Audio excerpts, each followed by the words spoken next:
Ah, there we are. A fine platter of meats and cheeses if ever I made one. Please, help yourself. I'll continue with my stories if you don't mind. Who was I to tell you of next? The devil? I should think you'd enjoy his story. I'll tell it from his point of view, and with his words. A fine good morning, and how do you do? Please allow me to introduce myself. I am Lexrinar, or at least that's who I am now. You see, a very long time ago, I made a deal with a most unsavory sort of devil. When my life came to its end, rather than the afterlife I might have earned, my soul came to Avernus, a desolate wasteland of a desert. My mortal flesh, or some facade of it, came with me. I woke there to find these tiny creatures binding me, gagging me, and whispering words I could not understand to my ears. I don't know how many there were. They seemed endless, each armed with brass blades that seemed to have veins of molten earth streaming through them, dripping onto my flesh as they began to carve away. I think I will skip these memories. They're painful, even now. Suffice to say, they carved my body into a form not so different from their own. This process, over a great many years, perhaps a century. It was difficult to keep time then. After my flesh met their standards, I was escorted out from the choking smoke of Avernus and into Dis, a dark place of still waters and smog, where I entered a place called the Iron City. It was here that my mind was warped and information placed in my mind. I'll spare you the details of their indoctrination methods. However, I should tell you that something worked quite well in my favor. Despite the overwhelming influences of Inquisitor and magic, my soul remained untainted. I do not recall my life, the deal I made, what I was, or even my name before I entered Avernus. But I know I was a decent man, with a generally good heart. I hold no memories to prove this, but I know it to be true. That nature was never corrupted, though my hope of leaving this place was rather quickly destroyed. After imparting all of the terrible thoughts, memories, and general information, I was sold to another devil within the Iron City. The man who now held my contract was Bothalt, a terrible creature I later learned to be a chain devil. Now it is important to note, Bothalt did not own me. He simply purchased the rights to my contract. I was simply a new man under his employ. Bothalt himself was under the employ of a devil known as Kajithmar, a Rakshasa. Kajithmar headed a sort of company in the Iron City, trading goods between here and the City of Brass.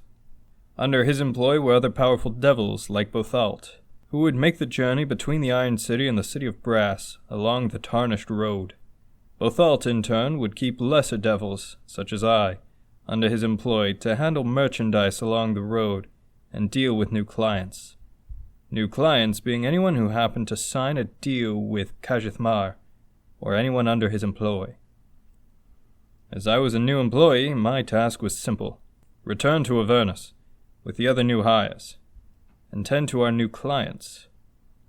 I spent nearly 4 centuries, perhaps a touch more, carving flesh from men and women, just as mine had been carved from me. My colleagues seemed to delight in the screams and cries and endless begging of our clients. I was sickened by it. My soul cried for them.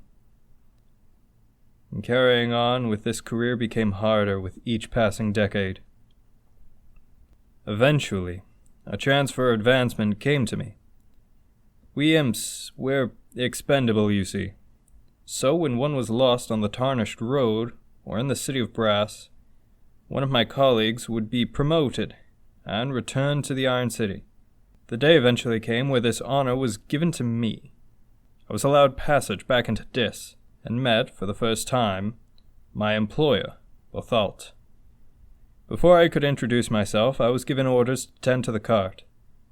I recall it was a terribly large metal thing, with spiked wheels and a barred door. It was almost like a box, with 2 poles extending from both sides, not unlike a litter. My fellow imps and I were meant to pull, push, and carry this thing to our destination, and back again. So, alongside countless other imps, I took my place, and we began to move our merchandise down the tarnished road. We were silent on that long journey. The only sounds we heard were from our employer's shouts and the distant screams of tortured souls. The journey seemed to go on for ages, a never-ending march to a place I'd never even seen, on a rusted road of iron and blood that pierced my feet with every step. After some time, we eventually found ourselves at the barrier.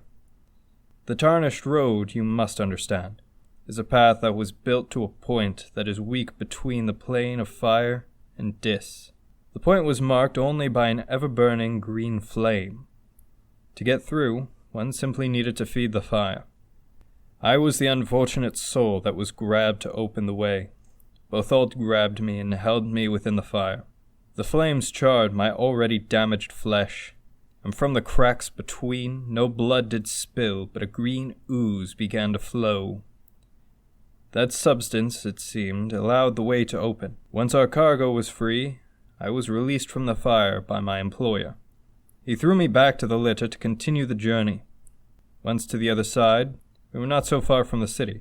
I could see its magnificent walls glimmer a bronze sparkle with the light of the surrounding fires. Once into the city, we set down our cargo, and we imps were allowed to roam the city. We had 2 tasks. Find those who may fit as one of Kasheth Mar's future employees, and to watch the city. Specifically, I believe we were looking for those under Beloth Merkelex's employ, a rival to Kasheth Mar. It was actually during that search that I encountered Titus. He seemed lost and in need of help. A particularly young man, perhaps an infant by his kind's standards.